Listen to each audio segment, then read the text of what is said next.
হামলা করবে না। আমি বলেছিলাম হামলা করবেই 2 দিন আগে আর পরে। 5,000 অথবা 6,000 সৈন্য, সামরিক পোশাক পরা সৈন্য অলরেডি ভারতে অবস্থান করতেছে এই মুহূর্তে। সেটা 2 মাস বা 1.5 মাস আগের ঘটনা, 1.5 মাস আগের ঘটনা সম্ভবত। আর এখন এই 2 মাস না যেতেই 12টি ওয়ারহেড সক্রিয় করা, সামাজদার কেলে ইশারা বিকাপি, মানে বড় না ভয়ঙ্কর যুদ্ধের প্রস্তুতি নিচ্ছে, এটা ভারত বুঝে গেছে। যে ভারতের যে পারমাণবিক ইশারা, কোন দেশের জন্য? ভারতের 12টি পারমাণবিক ওভারহেড বোমা বা ওভারহেড বলা হয়, সরি ওয়ারহেড বলা হয়, দুঃখিত। ভারতের 12টি যে পারমাণবিক ওয়ারহেড মোতায়েন করলো, মানে সক্রিয় করলো, কি কারণে? এই যে ভারতের প্রতিরক্ষা নীতিতে, ভারতের সামরিক নীতিতে একটি মারাত্মক পরিবর্তন আনলো, এটা সামাজদার কেলে ইশারা বিকাফি। সেই জন্য এটার নাম দিয়েছে ইশারা, যে ভারতের পারমাণবিক ইশারা কোন দেশের জন্য? নিশ্চয়ই এটা বার্মার জন্য নয়। কোনো পাগলও বিশ্বাস করবে না যে বার্মাকে ভয় দেখানোর জন্য পারমাণবিক ওয়ারহেড বা বোমা সক্রিয় করেছে। নিশ্চয়ই বার্মার জন্য নয়। এবার আসেন তার পাশে সবচেয়ে দেশ কাছের কে? আমাদের বাংলাদেশ যদি ধরেন, বাংলাদেশের জন্য নয়, কারণ বাংলাদেশের সাথে তার পারমাণবিক যুদ্ধ করার কোনো প্রয়োজনই নেই। তাহলে রইল বাকি কার জন্যে? কেউ কেউ বলবেন এটা পাকিস্তানের জন্য, তাই না? আমার কিন্তু তা মনে হয় না। আপনারা কমেন্টস করে জানাবেন যে আপনারা আমার সাউন্ড শুনতে পাচ্ছেন কিনা। যদি বলেন যে পাকিস্তানের জন্য, আমি তাও মানতে রাজি না। কারণ পাকিস্তানকে সতর্ক করার জন্য ভারত কখনোই 12টি ওয়ারহেড পারমাণবিক বোমা সক্রিয় করবে না, এমনি সরাসরি যুদ্ধে চলে যাবে। যদি পারমাণবিক হামলাও করে তারপরও তাদের সতর্ক করার কিছুই নেই, কারণ ভারত পাকিস্তানকে প্রতিদ্বন্দ্বী মনেই করে না। ভারত পাকিস্তানের সাথে যুদ্ধ করে জিতে আসতে হবে এই চিন্তাই তারা করে না। তারা জানে পাকিস্তান এমনি যুদ্ধ করতে পারবে না, পাকিস্তানের সেই মুরদ নাই। তাহলে ভারত কিন্তু এই প্রথমবারের মতো এই কাজটি করলো। তারা কিন্তু সবসময় ডিফেন্সিভ মোডে খেলে, অনেকটা ইতালির ফুটবল ডিফেন্সিভ মোডে, সবসময় ডিফেন্সিভ। তো হঠাৎ করে ভারত ডিফেন্সিভ মোড থেকে, তাহলে এই যে পারমাণবিক ওয়ারহেড, তারা কিন্তু শুধু যে আকাশপথে জন্য করেছে তা না, কিন্তু এটা কিন্তু সমুদ্র পথের জন্য। আমি সামরিক ব্যাখ্যাগুলো, মানে আমি সামরিক ভাষায় হয়তো করতে পারবো না, কারণ আমি সামরিক ব্যক্তি নই, ঠিক আছে? আমি সামরিক ব্যাখ্যা আপনাদের ওইভাবে হুবহু শব্দ দিয়ে ব্যাখ্যা করতে পারবো না, যেহেতু আমি কোনো সামরিক ব্যক্তি না। কিন্তু আমার কাছে কেন যেন মনে হচ্ছে এটা অন্য কোনো দেশকে, মানে ঝিকে মেরে বউকে শাসন করে না, এই 12টা ওয়ারহেড সক্রিয় করে ভারত বুঝিয়ে দিল, কেউ যদি ভারতকে নিয়ে ষড়যন্ত্র করে, তুমি যেই চাকা তেই চাও, আমি ভারত তোমাদের ছেড়ে দিব না। কারণ 12টা পারমাণবিক ওয়ারহেড মানে বুঝেন কি ভয়ঙ্কর ব্যাপার, খুবই ভয়ঙ্কর ব্যাপার। জাপানে যেটা ঘটেছিল তার সাথে শত শত গুণ বেশি ক্ষতি হবে, মানুষ আক্রান্ত হবে, পৃথিবী আক্রান্ত হবে এই পারমাণবিক ওয়ারহেড গুলো দ্বারা। কল্পনাই করতে পারবে না মানুষ যে কি ক্ষতি হবে। এটা আমাদের এই মুহূর্তে কল্পনারও অতীত, কারণ পারমাণবিক বোমা হামলা করাই হয় নাই, আণবিক হামলা করা হয়েছে, পারমাণবিক হামলা করাই হয় নাই, মানে তার সাথে শত শত গুণ শক্তিশালী। যাই হোক, যেটা বলতেছিলাম, তাহলে ভারত কাকে ইশারা দিল? মাটি ও সমুদ্র, মাটির নিচে এবং সমুদ্রের নিচে অবস্থান নিয়েছে ভারত, আকাশে তো আছে।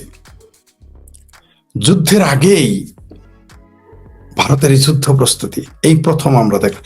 আমি কয়েকদিন যাবত এটা খেয়াল করতেছি, আমি বিভিন্ন আর্টিকেল পড়ার চেষ্টা করলাম, বিভিন্ন সামরিক ব্যক্তিদের বক্তব্য শোনার চেষ্টা করলাম, কিন্তু আমার কাছে মন পুত হচ্ছিল না তাদের কথায়।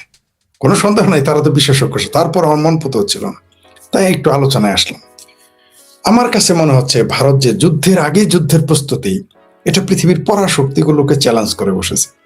আপনাদের জানি আমার সাথে এটা একমত হবেন না, কিন্তু আপনাদের সাথেও আমি একমত হতে পারতেছি না। নিশ্চয়ই বাংলাদেশ বার্মার বিরুদ্ধে পারমাণবিক বোমার এই প্রস্তুতি নয়, এটা তো আপনারা একমত। আশা করি 90% মানুষ আমার সাথে একমত হবেন এটা এই 12টি পারমাণবিক ওয়ারহেড সক্রিয় করা পাকিস্তানকে ভয় দেখানোর জন্য নয়। আশা করি এটাও আপনার সাথে একমত হবে। তাহলে কার জন্য ভাসুরের নাম নিতে মানা? আসলে এই পারমাণবিক ওয়ারহেডগুলো ভারত, আমার ধারণা যে পানিপথে যদি কেউ এসে আক্রমণ করে, যারা দূর থেকে তাদেরকে লক্ষ্য করে এটা প্রস্তুত করে রেখেছে, এটা আমার ধারণা, খুবই একেবারেই ধারণা। যেমন আপনাদের আমি 7-8 বছর আগে বলেছিলাম যে একদিন পাকিস্তান কলকাতায় পারমাণবিক হামলার চিন্তা করবে। আপনারা হাসাহাসি করেছিলেন, আমার বন্ধুরাই হাসায়, একজন আমার সাথে কথা নেই। কিন্তু এখন কিন্তু পাকিস্তানের প্রতিরক্ষা মন্ত্রী কিন্তু বলেই ফেলছে যে তারা কলকাতায় পারমাণবিক হামলা করবে। তো সেই হিসেবে মানে অনুমান করি, আমি বলছি না এটা হবে, আমার ধারণা ভারত এই পানিপথ অর্থাৎ জলপথ দখলের জন্য এগুলো করেছে, অথবা জলপথে আক্রমণ হতে পারে ভারত সেই প্রস্তুতি নিচ্ছে। নিশ্চয়ই জলপথে পাকিস্তানও তাকে কিছু করতে পারবে না, কারণ পাকিস্তানের সাথে জলসীমা নাই। আর বাংলাদেশের সাথে যেটা আছে, এখানে তো পাকিস্তান পারবে না আসতে, আন্তর্জাতিক আইনই পারবে না। তাহলে এখানে কারা আসবে? পাকিস্তানকে যারা, পাকিস্তানের আব্বা যারা, তারা আসবে। আমার মনে হয় সেই জন্য ভারত প্রস্তুতি নিচ্ছে এবং তাদের আগেই বলে দিল যে তুমি যদি আসো আমাকে আক্রমণ করতে, তাহলে কিন্তু এই হবে। আর যারা বড় বড় শক্তি তারা কিন্তু এই পারমাণবিক অস্ত্রকে দেখে ভয় পায়। পাকিস্তানের পারমাণবিক অস্ত্র নিয়ে বহির্বিশ্বের তেমন কোনো আলোচনা নেই, কারণ তারা জানে এটা হয় সৌদি আরবের হুকুম ছাড়া এটা চলবে না, অথবা আমেরিকার হুকুম ছাড়া এটা চলবে না। এই 2 দেশের হুকুম অথবা চায়না, অথবা 3 দেশের হুকুম ছাড়া পাকিস্তানের পারমাণবিক বোমা কাজ করবে না। কেউ মনে করে, বা আমিও মনে করি, পাকিস্তান এগুলো সেল করতেছে। আমার ধারণা তারা এগুলো সেল করে দিচ্ছে বা দিচ্ছে বা দিয়ে দিবে, আমার ধারণা। তাই ওটাই নিয়ে তারা ভাবতেছে না। তারা ভাবতে ভারত কেন এটা করলো, কেন ভারত তো আমেরিকা চায়না বা পাকিস্তান আক্রমণ করলেও ভারত আক্রমণ করে না, যুদ্ধের ঘোষণা করে না, তারা সাধারণ সংঘর্ষে যায়। তাহলে কেন পারমাণবিক হামলা? তো 12টি ওয়ারহেড, পাকিস্তানকে ধ্বংস করার জন্য তো 12টি ওয়ারহেডের দরকার নেই, 2টাই যথেষ্ট। তাহলে 12টা কেন? দাল মে কুছ তো কালা হায়। সেই জন্য কিন্তু আপনাদের বারবার বলি, ভারত কিন্তু চাণক্য নীতির দেশ। ওই যে বাংলাদেশ দিয়ে খোঁচাইতেছে, ভারত কিন্তু বুঝে গেছে যে এই যে খোঁচাইতেছে, চুলকাইতেছে, খামচাইতেছে, যারা ছিঁড়তে পারবে না মুরগির পাখা, তারা বাঘের সাথে আসছে পাছার ধরতে, মানে ভারতের সাথে। ভারত কিন্তু বুঝে গেছে যে তাকে আসলে কে এদের পিছনে খোটা। ভারত কিন্তু তাদেরকে ভয় দেখাচ্ছে, ঠিক আছে? ভারত তাদেরকে ভয় দেখাচ্ছে, সেই জন্য পারমাণবিক ওয়ারহেড প্রস্তুত রেখেছে।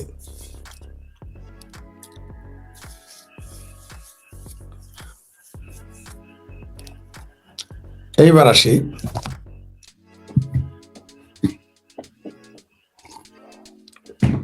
পৃথিবী হঠাৎ করে কেন যুদ্ধের দিকে যাচ্ছে বা গিয়েছে। প্রথমত, আগে কিন্তু যুদ্ধটা আফগানিস্তানে সীমাবদ্ধ ছিল। অনেকে ভেবেছে এই সোভিয়েত ইউনিয়ন ভেঙে গেলে বা সোভিয়েত ইউনিয়ন সরে গেলে ঝামেলা শেষ। প্রথমে ভাবলো সোভিয়েত ইউনিয়ন পিছিয়ে গেলেই শেষ হবে। সোভিয়েত ইউনিয়ন পিছিয়ে যাওয়ার পরে যুদ্ধ শেষ হয় না, সোভিয়েত ইউনিয়ন ভেঙে গেছে। সোভিয়েত ইউনিয়ন ভাঙার পর অনেকে মনে করলো কুলয়ার শেষ হয়ে যাবে, ঠান্ডা যুদ্ধ শেষ, কিন্তু হয়নি। যুদ্ধ আবারও চলমান, মধ্যপ্রাচ্য তছনছ হয়ে গেল। যারা মানুষকে সাদকা দিত, জাকাত দিত, তারা এখন সদকা খেয়ে বেঁচে থাকতে হয়। যারা মানুষকে লাইনে দাঁড়িয়ে খাদ্য দিত, সেই ইরাক, লিবিয়া, তারা এখন লাইনে দাঁড়িয়ে খাদ্য খায়। উদ্বাস্ত হয়ে যারা পৃথিবীতে ধনী রাষ্ট্রগুলোর মানুষ এখন উদ্বাস্ত হয়ে ইউরোপে চলে যাচ্ছে। সেই যুদ্ধ আস্তে আস্তে ছড়তে ছড়তে কোন দিকে চলে আসছে? অনেকে আমাকে বলেছিল, বামপন্থীরাও, এমনকি জামাতপন্থীরাও বলেছিল, ইরানে নাকি কোনোদিন ইসরায়েল এবং আমেরিকা হামলা করবে না। আমি বলেছিলাম হামলা করবেই 2 দিন আগে আর পরে। এই তো 3 বছর আগে আমার সাথে বিতর্ক হতো বামপন্থীদের সাথে, জামাতিদের সাথে। তারা বলছে না, ইরানকে কোনোদিন হামলা করবে না ইসরায়েল এবং কি আমেরিকা কোনোদিন হামলা করবে না। হামলা কিন্তু হয়ে, আমি বলেছি তাদের, আমার এই ভিডিও তারা শুনতেছে এখন। যুদ্ধ কিন্তু হয়ে গেছে এবং হচ্ছে এবং এটা হবে। সেই যুদ্ধকে আবার, এই যুদ্ধ থেমে গেলে আরেক যুদ্ধ তৈরি করার জন্য তারা কিন্তু ক্ষেত্র প্রস্তুত রেখেছে। কিভাবে? পাকিস্তান আফগানিস্তান টোকাটুকি লেগে গেছে, মানে আরেকটা মেসের কাঠে আরেক জায়গায়, মানে চুলো আরেক জায়গায় জ্বালিয়ে রাখা হয়েছে। চুলো নিভানো হয় নাই, যুদ্ধের চুলা নিভানো হয় নাই, ওইখানে জ্বালিয়ে রেখেছে। মধ্যপ্রাচ্যে ইসরায়েল, আমেরিকা, ইরান চলতেছে, বাংলাদেশও চুলকাইতেছে ভারতের সাথে। তাইওয়ান দাঁড়ানো, তালমে কুস্তো কালা হায়। এই কারণেই 12টা ওয়ারহেড পারমাণবিক বোমা সক্রিয় করে রেখেছে ভারত। ভারতের কাছে কোনো না কোনো তথ্য চলে এসেছে। মানে আপনি মনে রাখবেন, ওই যে জামালপুর একটা গল্প আছে, নটি মাগির ভাইল রান্দে মুরগি কয় ডাইল, অর্থাৎ খলের সলের অভাবে না, তার কথা বিশ্বাস করা যাবে না। যুদ্ধ যত চারিদিকেই দেখেন, ভারত বুঝে গেছে তাকে নিয়েও কোথাও না কোথাও ষড়যন্ত্র হচ্ছে। ভারত এটা বুঝে ফেলছে, ইরান যুদ্ধ হচ্ছে, আফগানিস্তান পাকিস্তান যুদ্ধ হচ্ছে, বাংলাদেশ দখলে নিছে। ভারতকে নিয়েও কোথাও কোনো না কোথাও কেউ না কেউ গেম খেলতেছে। ভারত সেগুলো বুঝে গেছে। তার জন্য প্রথমে তারা কি করেছে, ভারত রাশিয়ার সৈন্য যেদিন ভারতে এসেছে, আপনারা জানেন কিনা জানি না, আমার যারা দর্শক তারা অন্তত অনেকেরই জানার কথা, আমি এটা এর আগে বলেছি। ভারত কিন্তু এই মুহূর্তে রাশিয়ার সাথে সামরিক চুক্তি করে ফেলেছে। ভারতের সাথে যুদ্ধ মানে রাশিয়ার সাথে যুদ্ধ। এটা ওই যে সৌদি আরব আর পাকিস্তানের চুক্তি না, পিতপিত খেলা না। মানে যদি সত্যি ভারতকে কেউ আক্রমণ করে, সেটা রাশিয়ার যুদ্ধ হিসেবে বিবেচিত হবে। আবার কেউ যদি রাশিয়ার সাথে যুদ্ধ করে, সেটা ভারতের সাথে যুদ্ধ বিবেচিত হবে। এটা সৌদি আরব আর পাকিস্তান না, যে আফগানিস্তান আর পাকিস্তান যখন লাগবে সৌদি আরব বলবো আমি কিছু জানি না। ঠিক আছে? অথবা ইরান আর সৌদি আরব যখন একে অপরের উপর বোম মারবে, পাকিস্তান বলবো আমি তো কিছু জানি না, এটা তো আমার ভাই। ওটাও কিন্তু চলবে না। রাশিয়ার সৈন্য 5,000 অথবা 6,000, আমার এক্সাক্ট ফিগার মনে নাই, 5,000 অথবা 6,000 সৈন্য, সামরিক পোশাক পরা সৈন্য অলরেডি ভারতে অবস্থান করতেছে এই মুহূর্তে। সেটা 2 মাস বা 1.5 মাস আগের ঘটনা, 1.5 মাস আগের ঘটনা সম্ভবত। আর এখন এই 2 মাস না যেতেই 12টি ওয়ারহেড সক্রিয় করা, সামাজদার কেলে ইশারা বিকাপি। তার মানে ভারত বুঝে ফেলেছে পৃথিবীর কোথাও না কোথাও বড় যুদ্ধের প্রস্তুতি নিচ্ছে, মানে বড় না ভয়ঙ্কর যুদ্ধের প্রস্তুতি নিচ্ছে, এটা ভারত বুঝে গেছে।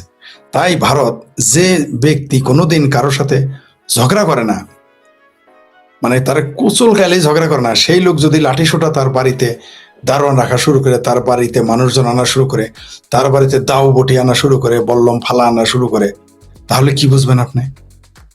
কারণ তা তো যুদ্ধ করার কথা না, কিন্তু সে বুঝে গেছে যে যে আই এম দ্য নেক্সট। মানে মনে করেন ঝড় বৃষ্টি, যারা কৃষক তারা কিন্তু বুঝে কোন দিকে বৃষ্টি, কোন দিকে মেঘ জমলে, পূব আকাশে মেঘ জমলে কি হবে, পশ্চিম আকাশে মেঘ জমলে কি হবে। কিন্তু কৃষক যারা তারা বুঝে ফেলে, ওটা আপনি আমি বুঝবো না। গ্রামের অশিক্ষিত কৃষকটা যে লিখতে জানে না, ঢেরা মারে ঢেরা, সেই লোক কিন্তু আকাশের মেঘ দেখে বলে দিতে পারে এতক্ষণ পর বৃষ্টি হবে, সে বুঝে ফেলে। দেখুন আমরা গ্রামে যখন যাইতাম কোথাও বেড়াইতে, বা আমার নানি বাড়ি বা অন্যান্য জায়গায় গ্রামে, একেবারে গ্রামে যেতাম, দেখতাম যে চকচকা দিন, সূর্যের আলো দেখা যাচ্ছে, সব ঠিক আছে। এক গৃহস্থ বললো এই খ্যার তুলে ফেল, এই ধান উঠাই ফেল, এই গম উঠাই ফেল, তবে এই গরু বাছুর নিয়ে আয়। রোদ, আমাকে কি ব্যাপার, কি হয়েছে? বলতো যে এই যে ঝড় আসবে, বৃষ্টি আসবে। দেখতাম আধা ঘন্টা বা 1 ঘন্টার মধ্যেই ধুমছে বৃষ্টি। এগুলো আমরা দেখেছি। মূর্খ মানুষ, শিক্ষিত লোকের এটা জানে না। এটা শিক্ষার সাথে সম্পর্ক, এটা হলো অভিজ্ঞতার সম্পর্ক। তেমনি এ ভারত বুঝে গেছে যে পূব আকাশে বা পশ্চিম আকাশে বা উত্তর আকাশে বা দক্ষিণ আকাশে বা ঈশান কোণে মেঘ জমেছে, তাল মেঘুস কালা হয়। তাই সে পারমাণবিক ওয়ারহেড সক্রিয় করে ফেলেছে। পানিপথকে বুঝিয়ে দিয়েছে আইসনের দিক দিয়ে, তাহলে কিন্তু ছাড়বো 2টাই দিক। আইসনা আকাশ পথে ছাড়বো 5টা, আর 7টা রেডি রাখছে আশেপাশের জন্য। সবাইকে সতর্ক করেছে। সে চীনকে সতর্ক করেছে, না আমেরিকাকে সতর্ক করেছে, না ফ্রান্সকে সতর্ক করেছে, নাকি ব্রিটেনকে সতর্ক করেছে, আমরা জানি না। কারণ আমার ধারণা যে নিকট ভবিষ্যতে, এখনই নয়, নিকট ভবিষ্যতে, যেটা আমি বলে আসছি বারবার, যে ভারতের সাথে আমেরিকার সম্পর্ক ভালো হয়ে যাবে। এও বলেছি যে আওয়ামী লীগের সাথেও আমেরিকান সরকারের সাথে সম্পর্ক ভালো হয়ে যাবে। তখন দেখবেন বাংলাদেশে কিভাবে আমেরিকার বিরুদ্ধে ঘন ঘন মিছিল হয়। এখন কিন্তু তারা গিদরগোস্ত আনলেও মিছিল করে না। এখন কিন্তু আমেরিকা ঘাঁটি করলেও মিছিল করে না। এখন কিন্তু আমেরিকার কথায় 60 কোটি টাকা দামের জাহাজ সমুদ্র বন্দর চিটাগাং থেকে ফেরত গেলে কেউ প্রতিবাদ করে না, বামপন্থীরাও না, মৌলবীরা তো দূরের কথা। কিন্তু যখনই দেখবেন আওয়ামী লীগের সাথে প্রীতি হয়ে যাবে, আমেরিকার প্রকাশ হয়ে যাবে, তখনই দেখবেন মসজিদ গরম হয়ে যাবে, মাজার গরম হয়ে যাবে, মাদ্রাসা গরম হয়ে যাবে। দেখবেন ওই চিঙ্কু মামেরা নড়াচড়া শুরু করে দেবে। দেখবেন বাইতুল মোকাররমের সামনে মৌলবীরা মিছিল করবে, পল্টনে বামপন্থীরা মিছিল করে, শাহবাগের আধা বাম, মধ্য বাম, এরা এসে চিকরা চিকরি কত সভা সেমিনার দেখবেন। এখন কিন্তু নীরব। অলরেডি দেশ কিন্তু এখন আমেরিকার গোলামি করতেছে, কিন্তু এখন কেউ কথা বলে না। কিন্তু যেই না ভারতের সাথে সম্পর্ক ভালো হবে, যেই না আওয়ামী লীগের সাথে ভালো সম্পর্ক হয়ে যাবে আমেরিকা, দেখবেন মিছিলকে আগে বলে, তখন আমেরিকার বিরুদ্ধে মিছিল শুরু হয়ে যাবে। এখন কিন্তু ইসরায়েলের বিরুদ্ধে মিছিল করে না বাংলাদেশে। আপনি দেখেছেন ইরানে যে হামলা চালিয়েছে, ইসরায়েলের বিরুদ্ধে বাংলাদেশে কয়টা মিছিল হয়েছে? ইহাকেই বলে রাজনীতি। তো ভারত, আমি যে শিরোনামটা দিয়েছি যে ভারতের 12টি পারমাণবিক ওভারহেড সক্রিয় করা কিসের ইশারা, কার বিরুদ্ধে ইশারা? আমার ধারণা সেটা হতে পারে আমেরিকার জন্য, হতে পারে সেটা চায়নার জন্য, হতে পারে সেটা ফ্রান্সের জন্য, হতে পারে সেটা ব্রিটেনের জন্য। কারণ পারমাণবিক বোমা দিয়ে আপনি কার সাথে যুদ্ধ করবেন? এই 5টা দেশ ছাড়া আর কোনো দেশ তো না। রাশিয়ার সাথে তো ভারত যুদ্ধ করবেই না, তার সাথে তো নিজেই সামরিক চুক্তি করে রাখছে। তাহলে রইল 4টা, চীন সহ। আমার কেন যেন মনে হচ্ছে এই যে এত ঘোরাফেরা দেখতেছেন, শেষে মনে হয় তাইওয়ান নিয়ে, যেমন এখনো আমার সাথে অনেকে একমত হয় না, ঠিক যেমন ইরান নিয়ে একমত হয় নাই যে এখানে যুদ্ধ হতে পারে ইরানের ভূমিতে। আমার কেন যেন এখন মনে হচ্ছে তাইওয়ানে কোনো ঘাপলা হবে। ফাইনালি তাইওয়ানে কোনো ঘাপলা হবে। আমেরিকা কিন্তু কোনো সন্দেহ নাই, কেউ কেউ মনে করে আমেরিকা ভারতকে ভাঙতে চায়, কোনো সন্দেহ নেই। কিন্তু আমেরিকার জন্য ভারতের চাইতে বড় শক্তি এবং শত্রু চায় না। কারণ সে ভারতকে যখন তখন তার মতো করে কোনো না কোনো ভাবে ভারতকে ম্যানেজ করতে পারবে। কিন্তু চাইনার ব্যাপারে কিন্তু অন্ধকারে আমেরিকা। তাইওয়ান নিয়ে মনে হয় কোনো কিছু হতে যাচ্ছে। তার কারণে আমার ধারণা এই ভারত পারমাণবিক ওয়ারহেড সক্রিয় করেছে।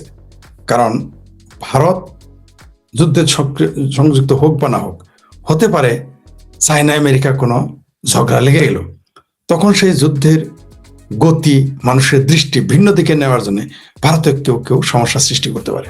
সেটা খোদ আমেরিকাও করতে পারে, চায়নাও করতে পারে, অথবা 2 দেশই করতে পারে, অথবা থার্ড পার্টি করতে পারে, অন্য কোনো দেশও করতে পারে। সেই জন্য আমার মনে হয়, এবং সেই থার্ড পার্টি পাকিস্তানের মুরদেই গোলাবে না। পাকিস্তানের যদি ক্ষমতা থাকতো ভারতকে কিছু করার, 71 সালের পরাজয়ের প্রতিশোধ নেওয়ার জন্য বহুভাবে ভারতকে চেষ্টা করেছে, ক্ষতি করে পারে নাই, পারবেও না।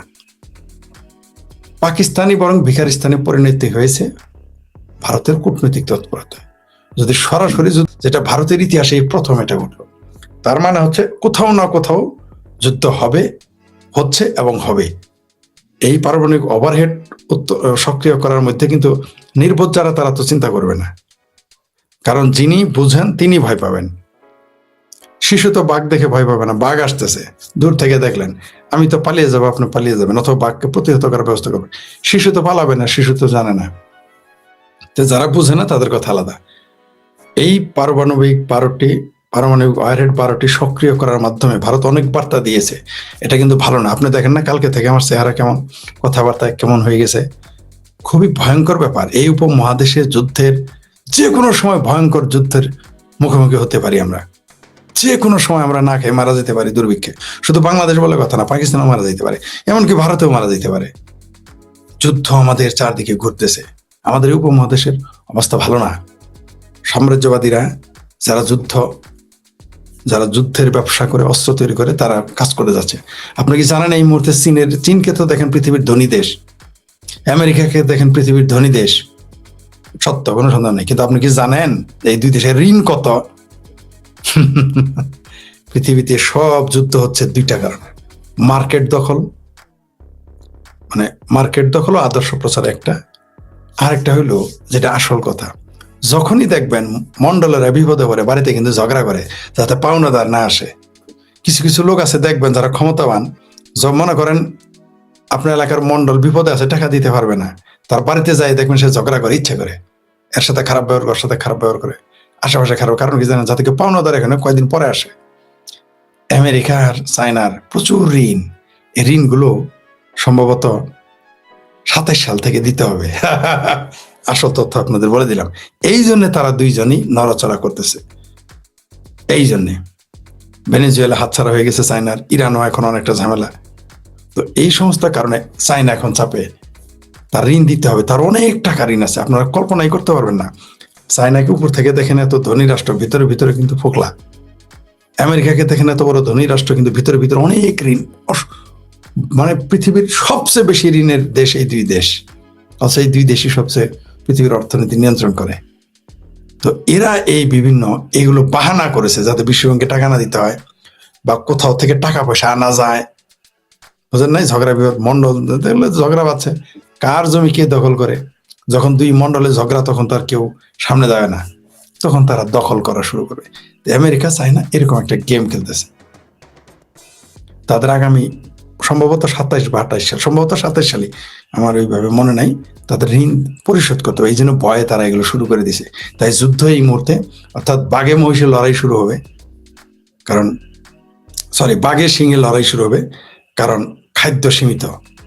একই খাবার নিয়ে বাঘে সিংহে লড়াই হবে, তখন অন্যান্য প্রাণীর অবস্থা খারাপ। সেই জন্যে আমি ভয় পাচ্ছি যে আমাদের দেশ এবং পৃথিবী কোন দিকে যাচ্ছে। পুরো পৃথিবীটাই যুদ্ধের মাধ্যমে যাচ্ছে এখন, ভয়াবহ পরিণতি।